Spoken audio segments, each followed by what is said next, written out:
Hi, നമസ്കാരം. സാഹിത്യ സമ്പന്നമായ 480 പേജുകൾ അടങ്ങിയ ഒരു ഗംഭീര നോവൽ സീത. അവളാണിതിലെല്ലാം. അച്ഛനും അമ്മയും കുഞ്ഞനുജത്തിമാരും ചേച്ചിയും അനിയനും അടങ്ങുന്ന ഒരു കുടുംബത്തിലെ കുഞ്ഞു സീതയിൽ നിന്നാണ് ഈ കഥ തുടങ്ങുന്നത്.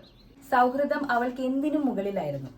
അതിലൊരു വിള്ളല് വരാതിരിക്കാൻ അവൾ ഏതറ്റം വരെയും പോകും, ഒരു കള്ളിയാവാൻ പോലും. ഋതുമതി ആയതിനു ശേഷം സീതയിൽ വന്ന മാറ്റം സീതയ്ക്ക് തന്നെ വിലയിരുത്താൻ കഴിയുന്നുണ്ടായിരുന്നില്ല.